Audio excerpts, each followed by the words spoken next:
Hi everyone, this is chapter 11 of The Boy in the Striped Pyjamas. Chapter 11, The Fury.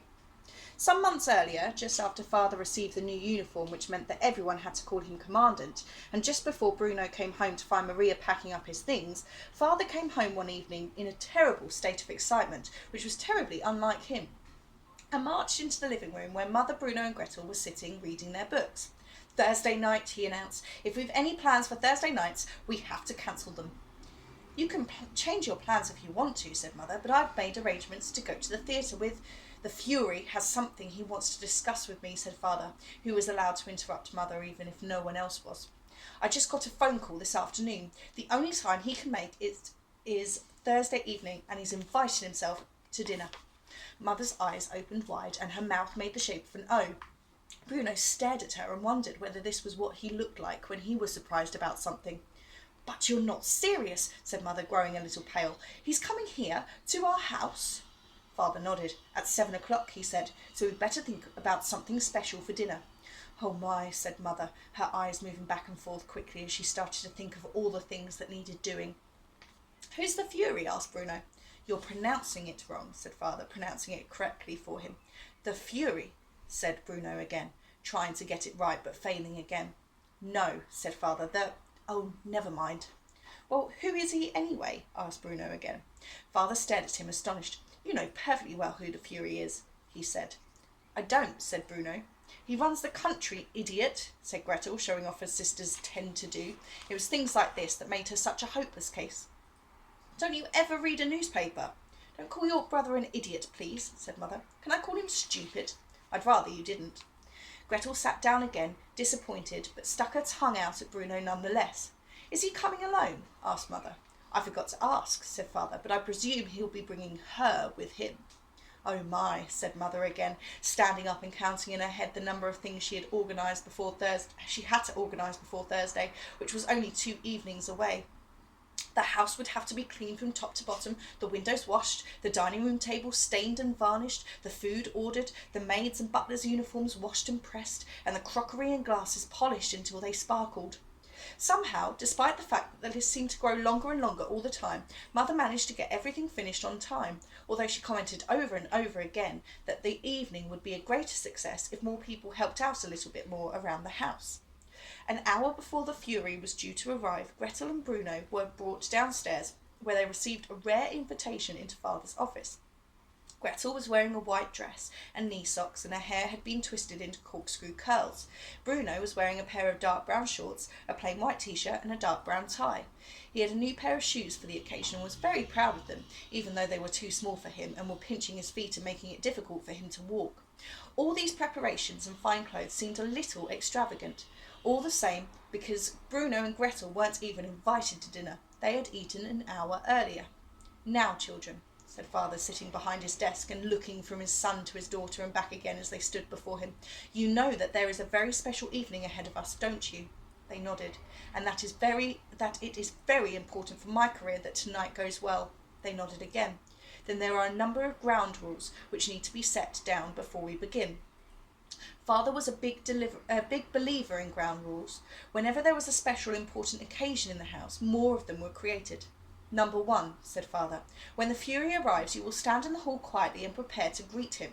You do not speak until he speaks to you, and then you reply in a clear tone, enunciating each word precisely. Is that understood?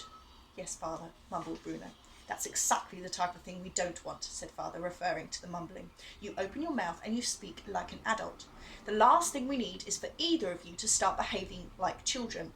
If the Fury ignores you, then you do not say anything either, but look directly ahead and show him the respect and courtesy that such a great leader deserves. Of course, Father, said Gretel in a very clear voice. And when Mother and I are at dinner with the Fury, you are both to remain in your rooms very quietly. There is to be no running around, no sliding down banisters, and here he looked very deliberately at Bruno, and no interrupting us. Is that understood? I don't want either of you causing chaos. Bruno and Gretel nodded, and Father stood up to indicate that this meeting was at an end. Then the ground rules are established, he said. 3/4 of an hour later, the doorbell rang and the house erupted in excitement. Bruno and Gretel took their places standing side by side by the staircase, and Mother waited beside them, wringing her hands together nervously. Father gave them all a quick glance and nodded, looking pleased at what he saw, and then opened the door. 2 people stood outside, a rather small man and a taller woman. Father saluted them and ushered them inside, where Maria, her head bowed even lower than usual, took their coats and the introductions were made. They spoke to Mother first, which gave Bruno an opportunity to stare at their guests and decide for himself whether they deserved all the fuss being made of them. The Fury was far shorter than Father, and not, Bruno supposed, quite as strong. He had dark hair, which was cut quite short, and a tiny moustache. So tiny, in fact, that Bruno wondered why he bothered with it at all, or whether he had simply forgotten a piece when he was shaving. The woman standing beside him, however, was quite the most beautiful woman he had ever seen in his life. She had blonde hair and very red lips, and while the Fury spoke to Mother, she turned and looked at Bruno and smiled, making him go red with embarrassment. "And these are my children, Fury," said Father, as Gretel and Bruno stepped forward. "Gretel and Bruno." "And which is which?" the Fury said, which made everyone laugh except for Bruno, who thought it was perfectly obvious which was which and hardly cause for a joke. The Fury stretched out his hand and shook theirs, and Gretel gave a careful, rehearsed curtsy. Bruno was delighted when it went wrong, and she almost fell over. "What charming children," said the beautiful blonde woman. "And how old are they, might I ask?" "I'm 12 and he's only 9, said Gretel, looking at her brother with disdain. "And I can speak French too," she added, which was not strictly speaking true, although she had learned a few phrases in school. "Yes, but why would you want to?" asked the Fury, and this time no one laughed. Instead, they shifted uncomfortably from foot to foot, and Gretel stared at him, unsure whether he wanted an answer or not. The matter was resolved quickly, however, as the Fury, who was the rudest guest Bruno had ever witnessed, turned round and walked directly into the dining room and promptly sat down at the head of the table, in Father's seat, without another word. A little flustered, Mother and Father followed him inside, and Mother gave instructions to Lars that he could stop heating up the soup. "I can speak French too," said the beautiful blonde woman, leaning down and smiling at the 2 children. She didn't seem to be as frightened of the Fury as Mother and Father were. "French is a beautiful language, and you are very clever to be learning it." "Eva!" shouted the Fury from the other room, clicking his fingers as if she were some sort of puppy dog. The woman rolled her eyes and stood up slowly and turned round. "I like your shoes, Bruno, but they look a little tight on you," she added with a smile. "If they are, you should tell your mother before they cause you to injure yourself." "They are a little tight," admitted Bruno. "I don't normally wear my hair in curls," said Gretel, jealous of the attention that her brother was getting. "But why not?" asked the woman. "It's so pretty that way." "Eva!" roared the Fury for a second time, and now she started to walk away from them both. "It was lovely to meet you both," she said, before stepping into the dining room and sitting down on the Fury's left-hand side. Gretel walked towards the stairs, but Bruno stayed rooted to the ground, watching the blonde woman until she caught his eye again and waved at him, just as Father appeared and closed the doors with a jerk of his head, from which Bruno understood that it was time to go to his room, to sit quietly and to not make any noise, and certainly not to slide down any banisters. The Fury and Eva stayed for the best part of 2 hours, and neither Gretel nor Bruno were invited downstairs to say goodbye to them. Bruno watched them leave from his bedroom window, and noticed that when they stepped towards their car, which he was impressed to see had a chauffeur, the Fury did not open the door for his companion, but instead climbed in and started reading a newspaper, while she said goodbye once again to Mother and thanked her for the lovely dinner. What a horrible man, thought Bruno. Later that night, Bruno overheard snippets of Mother and Father's conversation. Certain phrases drifted through the keyhole or under the door of Father's office and up the staircase and round the landing under the door of Bruno's bedroom. Their voices were unusually loud, and Bruno could only make out a few fragments of them. "To leave Berlin, and for such a place," Mother was saying.